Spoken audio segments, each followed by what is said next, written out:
tu t'imagines marcher sur une île qui semble tout droit sortie d'un film post-apocalyptique. Ou explorer un hôtel de luxe qui, après des années d'abandon, a été dévoré par la nature. Aujourd'hui, nous allons plonger dans les secrets les plus inimaginables des lieux abandonnés à travers le monde. Des villes fantômes enfouies dans le désert, jusqu'au sanatorium qui cache des histoires si sombres qu'elles semblent des légendes. Mais le meilleur dans tout ça, c'est que ce que tu es sur le point de voir n'est pas de la fiction. Numéro 1. L'île de l'enfer, au Japon. Ashima, une petite île isolée près de la côte de Nagasaki, au Japon, est un endroit enveloppé d'ombre, tant physique qu'historique. Connu par certains sous le nom de Gunkanjima. Où l'île, blindée, Ashima, a un passé marqué par l'exploitation minière et un présent défini par son abandon. Ce qui en fait un site d'intérêt, c'est son aura fantomatique, qui reflète à la fois l'éclat de l'industrie du charbon et les tragédies humaines qui s'y sont déroulées. À l'apogée de l'exploitation du charbon, entre la fin du 19e siècle et le milieu du 20e siècle, Ashima était un véritable bouillonnement d'activité. L'île était un centre minier clé pour le Japon et a atteint son apogée en 1959, lorsqu'elle abritait environ 5000 habitants, sur seulement 16 acres. Les bâtiments en béton de plusieurs étages, construits pour loger les mineurs et leurs familles, donnaient à l'île son surnom de blindée. Cependant, sa prospérité apparente cachait une réalité bien plus sombre.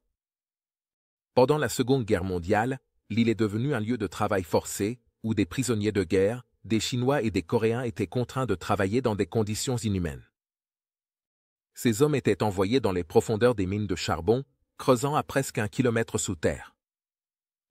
Les journées étaient épuisantes, dépassant les 12 heures par jour, avec de maigres rations alimentaires et des conditions insalubres. La souffrance était telle que les prisonniers ont surnommé Ashima, l'île de l'enfer. Ce chapitre sombre de l'histoire d'Ashima reste une tache sur son héritage. Bien que les registres officiels ne soient pas clairs, on sait que de nombreux prisonniers ont péri à cause des conditions difficiles. L'île est un symbole à la fois du progrès industriel japonais et de la cruauté de la guerre. Quand la demande de charbon a commencé à diminuer dans les années 60, l'île a perdu de sa pertinence. En 1974, la mine a fermé définitivement et les habitants de Ashima ont quitté leur maison en quelques semaines, laissant derrière une ville qui semble figée dans le temps. Numéro 2. Tchernobyl, Ukraine. Une zone interdite. Un chiffre qui évoque des images de dévastation, d'abandon et de danger, c'est l'un des lieux les plus célèbres de l'histoire moderne à cause d'une catastrophe qui a changé la perception mondiale sur l'énergie nucléaire. Le 26 avril 1986, une explosion à la centrale nucléaire de Tchernobyl, dans ce qui est aujourd'hui l'Ukraine, a libéré une quantité de radiation si intense qu'elle a touché plusieurs pays d'Europe et a laissé une zone inhabitable. Cela reste un rappel du pouvoir destructeur de la technologie humaine mal gérée. Le réacteur numéro 4 de la centrale a subi une surchauffe lors d'un test de sécurité raté, ce qui a provoqué l'explosion qui a libéré un nuage de matière radioactive. Cette catastrophe a été considérée comme le pire accident nucléaire de l'histoire, puisque la radiation libérée était environ 400 fois supérieure à celle des bombardements d'Hiroshima et de Nagasaki. Combiné. Les dégâts étaient tels que le gouvernement soviétique a immédiatement évacué plus de 100 000 personnes des zones environnantes, créant la tristement célèbre zone d'exclusion, qui s'étend sur un rayon de 30 km autour de la centrale. Les villes et villages dans cette zone, comme la désormais célèbre ville fantôme de Pripyat, ont été abandonnés du jour au lendemain. Pripyat, construite en 1970 pour loger les travailleurs de la centrale et leurs familles, était une ville prospère, avec des écoles, des hôpitaux et un parc d'attractions qui n'a jamais ouvert au public à cause de la catastrophe. Aujourd'hui, les ruines de la ville, avec des bâtiments recouverts de végétation, des meubles anciens et des jouets rouillés, offrent une vision troublante d'un endroit figé dans le temps. Numéro 3. L'hôpital Bierstatten, en Allemagne. Situé en périphérie de Berlin, est l'un des complexes hospitaliers abandonnés les plus fascinants et les plus effrayants du monde. Inauguré à la fin du 19e siècle, ce vaste sanatorium a d'abord servi de centre de traitement pour la tuberculose, une maladie qui frappait l'Europe à l'époque. Cependant, son histoire ne se limite pas seulement à être un sanatorium. Avec le temps, il est devenu un lieu d'importance militaire, surtout pendant les 2 guerres mondiales, ce qui ajoute une aura de mystère et d'obscurité à ces couloirs déjà inquiétants. Lorsqu'il a été construit en 1898, Birgitsalstaten a été conçu comme le plus grand sanatorium de son genre en Europe. La tuberculose, une maladie respiratoire extrêmement contagieuse et souvent mortelle. À l'époque, il a fallu construire des installations spécialisées pour traiter les malapes. Le complexe était composé de plus de 60 bâtiments, y compris des pavillons pour hommes et femmes, et sa capacité à accueillir des milliers de patients en a fait un symbole de la lutte contre cette maladie. Pendant la Première Guerre mondiale, Birgitsalstaten a été utilisé comme hôpital militaire pour soigner les soldats blessés au front. C'est ici qu'un jeune soldat allemand, blessé lors de la bataille de la Somme en 1916, a été soigné. Ce soldat, Adolf Hitler, a passé plusieurs semaines à se remettre d'une blessure à la jambe dans cet hôpital. Bien qu'à ce moment-là, il n'était qu'un soldat parmi tant d'autres, essayant de se remettre des horreurs de la guerre, son nom. Plus tard, il résonnerait dans l'histoire comme le leader du parti nazi. Ce fait a donné à l'hôpital un lien sombre avec l'histoire du XXe siècle. Attirant des curieux en quête de traces de son passage, là. Pendant la Seconde Guerre mondiale, Birgitsalstaten a de nouveau joué un rôle important en tant qu'hôpital militaire, cette fois sous le contrôle de l'armée nazie. Cependant, après la défaite de l'Allemagne, l'hôpital a été pris par l'armée soviétique, qui l'a utilisé comme son principal hôpital militaire en Allemagne de l'Est.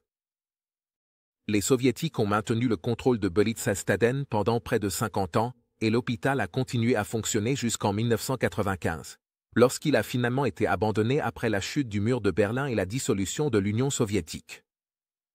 Numéro 4. La carrière de Rummu. Au cœur de l'Estonie, entouré de paysages naturels, se trouve la carrière de Rummu, un endroit qui allie la beauté inattendue d'une lagune bleue. Avec un passé marqué par la souffrance et l'exploitation humaine. Ce qui semble aujourd'hui être un coin paradisiaque pour les aventuriers et les explorateurs est, en réalité, le résultat de l'abandon d'une prison soviétique et d'une carrière de pierre calcaire, dont les ruines submergées ont créé une ambiance aussi fascinante qu'inquiétante. L'histoire de la carrière de Rummu commence pendant les années d'occupation soviétique, lorsque les autorités ont décidé d'établir une prison à proximité de la carrière, profitant de la proximité de cette source naturelle de pierre calcaire. Pendant la majeure partie du XXe siècle, les prisonniers de la prison de Muru ont été contraints de travailler à l'extraction de la pierre calcaire, dans des conditions extrêmement dures.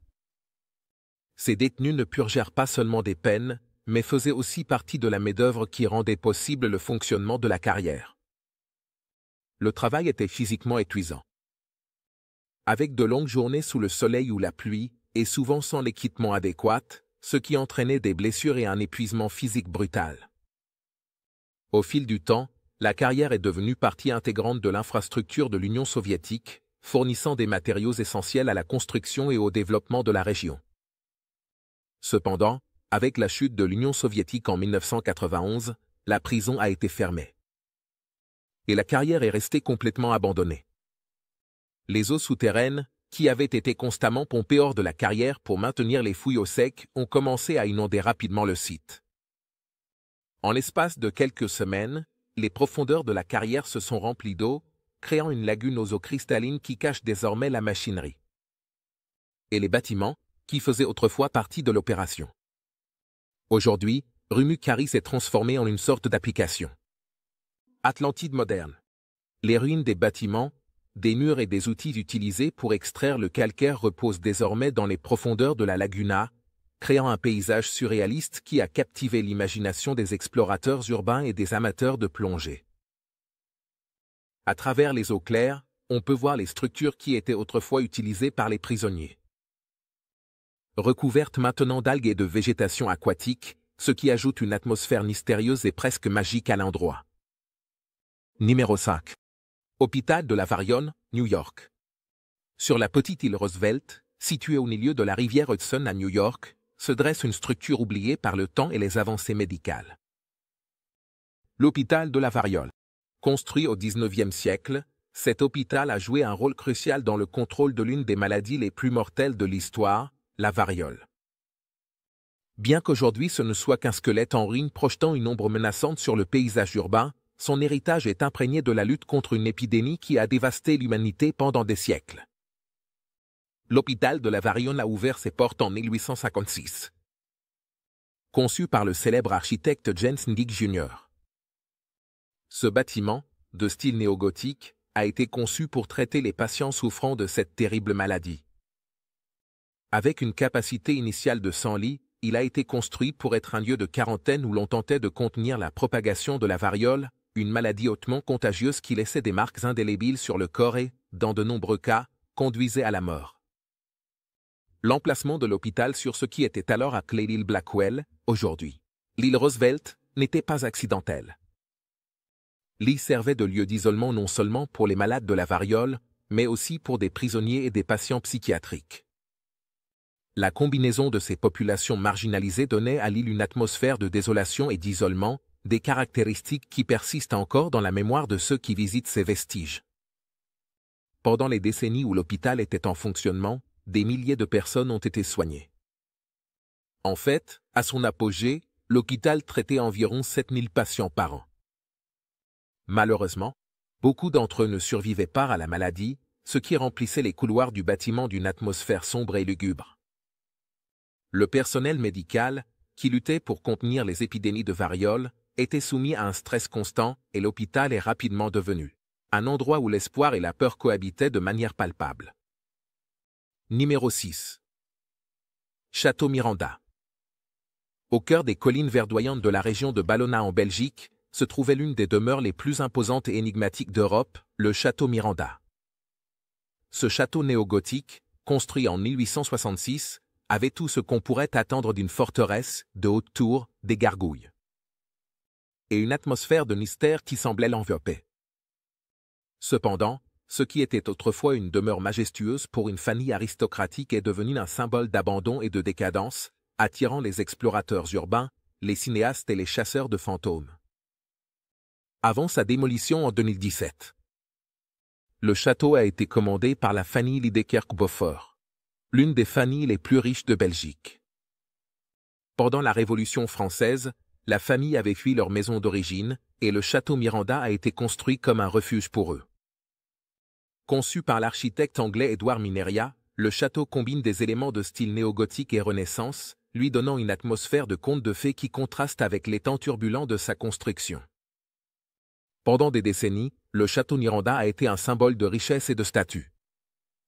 Avec sa tour de l'horloge de 56 mètres de haut, ses jardins élaborés et ses vastes salons, le château était une véritable perle architecturale dans la région. La famille Beaufort a vécu au château jusqu'à la Seconde Guerre mondiale, moment où son destin a changé à jamais. Pendant l'occupation nazie de la Belgique, le château a été réquisitionné par les forces allemandes, qui l'ont utilisé comme centre d'opération. Après la guerre, le château a de nouveau changé de vocation et est devenu un orphelinat et un camp de vacances pour enfants malades, géré par la Société nationale des chemins de fer belge. L'endroit, rebaptisé Château Noisy, abritait environ 200 enfants, leur offrant un refuge temporaire au milieu des séquelles de la guerre. À première vue, l'idée d'un camp de vacances dans un château gothique semble idyllique. Cependant, la réalité était bien plus sombre. Les enfants qui séjournaient au château Noisy vivaient dans des conditions durées strictes. On leur a donné des règles strictes, et beaucoup d'entre eux, par exemple, ont reçu des règles strictes. Ils se souvenaient de leur séjour avec une certaine tristesse. Le contraste entre la majesté du bâtiment et la souffrance des enfants a généré une série de rumeurs et de légendes sur les traitements inhumains qui auraient supposément eu lieu à l'intérieur de ces murs. Numéro 7. Nichée dans les bois luxuriants de Redmond, Washington, la Treehouse of Memory est une structure qui semble sortir tout droit d'un livre de contes pour enfants. Une cabane dans les arbres à plusieurs étages, au design victorien et à l'atmosphère mêlant rêve d'enfance et tragédie familiale. Cette cabane dans les arbres, construite dans les années 1980, a été conçue comme un projet familial plein d'espoir et d'amour. Mais avec le temps, ces murs sont devenus le symbole d'une histoire déchirante. Tout a commencé avec Steve Rondell, un homme qui a acheté un terrain avec sa femme, Diana, dans l'intention de créer le foyer parfait pour leurs enfants. Le point central de ce paradis forestier serait une maison dans l'arbre construite sur un majestueux érable. Steve, qui avait grandi en rêvant d'avoir sa propre maison dans l'arbre, a décidé de réaliser ce rêve. Pas seulement pour lui-même, mais aussi pour ses enfants. Ainsi, la famille. Le projet ambitieux de construire une maison qui ne serait pas seulement un lieu de jeu, mais aussi un symbole d'unité familiale a commencé. Le design de la maison dans l'arbre était aussi impressionnant qu'extravagant. Avec 4 étages, un balcon qui offrait des vues spectaculaires. Du bois, un escalier en colimaçon et un petit quai qui menait à un ruisseau voisin, la structure semblait tout droit sortie d'un roman fantastique. Les enfants de Steve et Diana passaient des heures à jouer dans la maison dans l'arbre et, au fur et à mesure qu'ils grandissaient, ils commençaient à s'impliquer dans son entretien, apprenant la menuiserie et les techniques de construction de leur père. Cependant, le paradis familial n'était pas destiné à durer. En 2004, l'un des fils de Steve et Diana est décédé. De manière inattendue. Cet événement tragique a dévasté la famille, qui avait investi tant d'amour et de temps dans leur foyer et dans la maison dans l'arbre. La perte de l'enfant a laissé une cicatrice émotionnelle qui ne guérirait jamais complètement, et la maison dans l'arbre, qui avait été un lieu de rire et de joie, est devenue un rappel douloureux de ce qu'ils avaient perdu. Numéro 8. Église en bois de Borgin. Au cœur d'un petit village norvégien appelé Borgin, se trouve l'une des joyaux architecturaux les plus fascinants et les mieux conservés de l'histoire médiévale. Scandinave, l'église en bois de Borgin.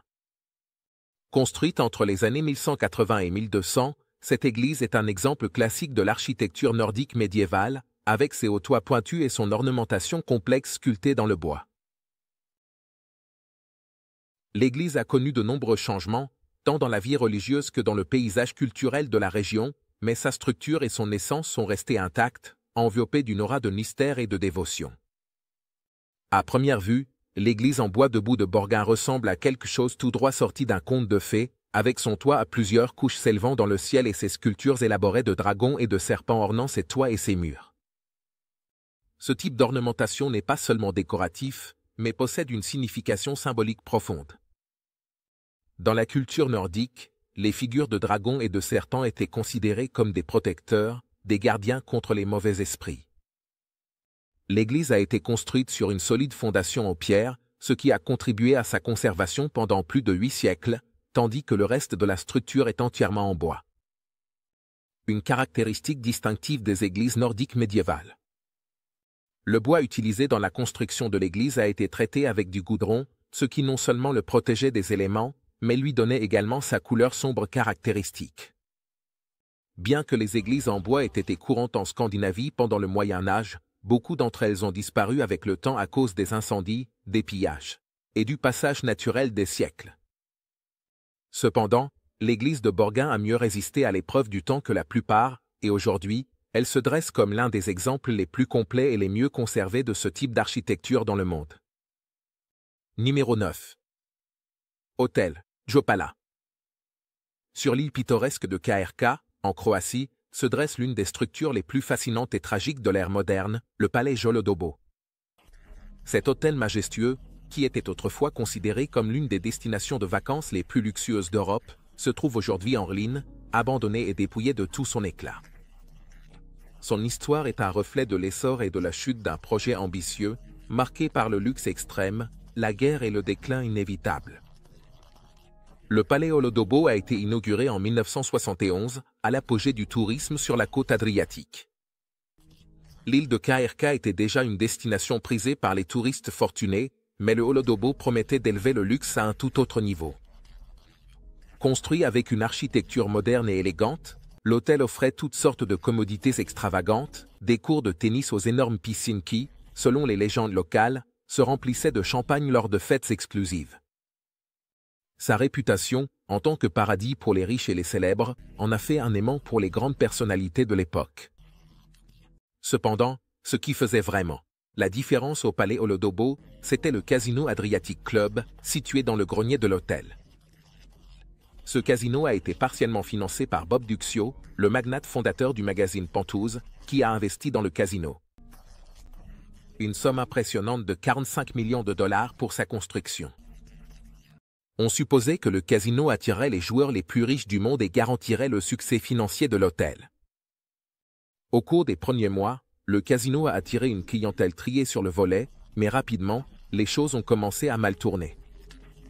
Malgré le cadre luxueux, le Casino Adriatique Club a déclaré faillite. À peine un an après son ouverture, en 1972. C'était le premier coup dur pour le Palais Olodobo, qui tentait encore de rester à flot.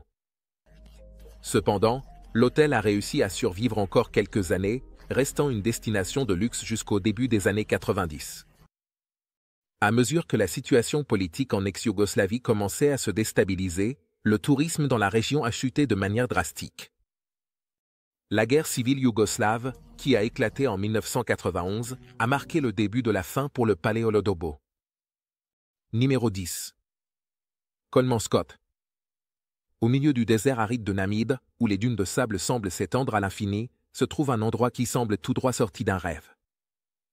Kolmanskop, un village fantôme qui fut autrefois l'épicentre de la fièvre des diamants en Namibie. Aujourd'hui, les maisons et les bâtiments de Kolmanskop sont à moitié enfouis sous le sable, créant un paysage surréaliste qui attire des explorateurs et des photographes du monde entier.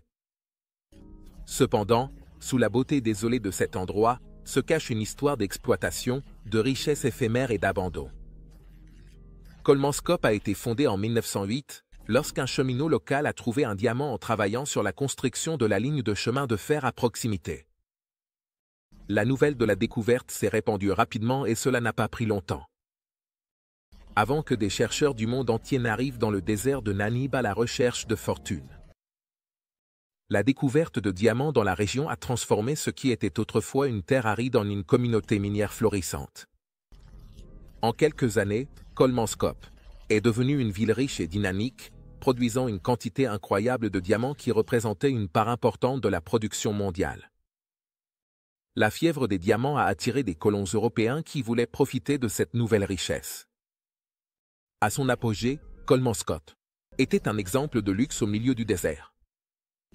Les colons ont construit des maisons de style européen, avec de grandes fenêtres, des plafonds hauts et des jardins élaborés, le tout amené par bateau depuis l'Europe. La ville avait un hôpital, une école, un théâtre, une salle de bowling, et même une usine de glace, ce qui était extraordinaire dans une région aussi chaude. Il y avait même un casino où les riches, les mineurs et les commerçants passaient leur nuit, profitant des fruits de l'industrie prospère du diamant. Cependant, la richesse qui affluait de Kolmanskop n'aurait pas été possible sans le travail des Namibiens locaux, qui étaient soumis à de dures conditions de travail.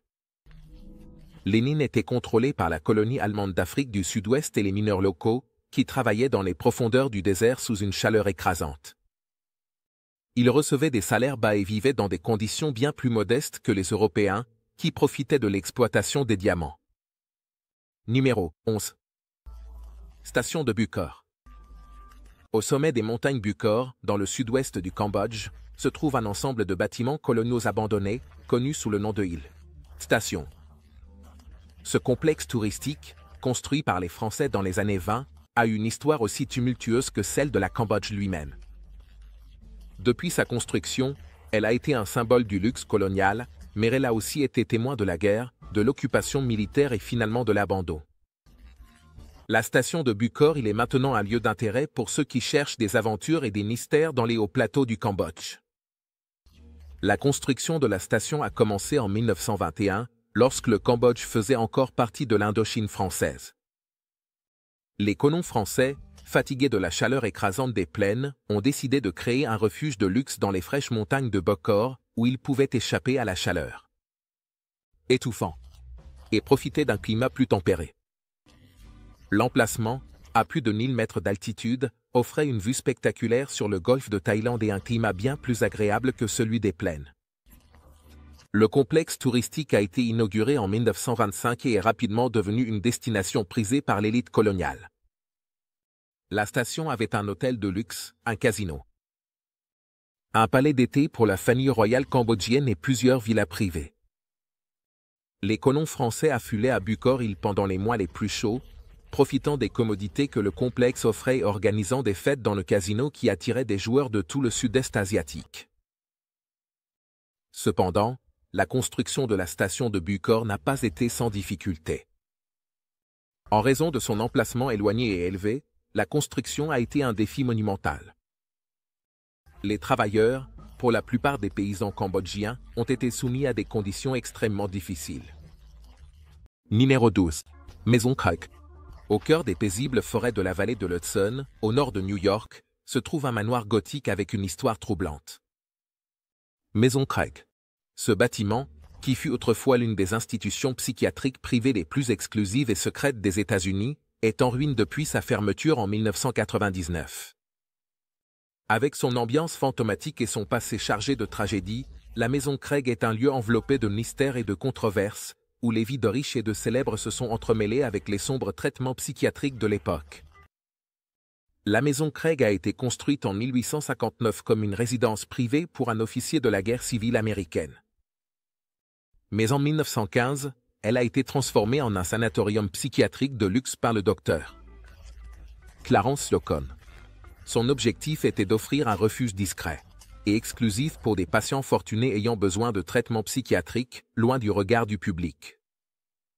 Au lieu des institutions publiques froides et sévères de l'époque, Craig House offrait un environnement élégant et confortable, avec la promesse de traitements de pointe qui, en réalité, incluaient souvent des méthodes contraires à l'éthique et controversées. Entourée de plus de 60 acres de terrain boisé, la mansarde gothique, avec son architecture imposante et ses chemins sinueux, ressemblait davantage à un refuge de luxe qu'à un hôpital psychiatrique. Les installations comprenaient des salles de musique, une salle de jeu et des services d'ergothérapie. Et des activités en plein air, comme le ski et l'équitation. Cependant, derrière cette façade d'opulence se cachaient les méthodes de traitement qui, à l'époque, étaient considérées comme innovantes, mais qui aujourd'hui semblent inquiétantes.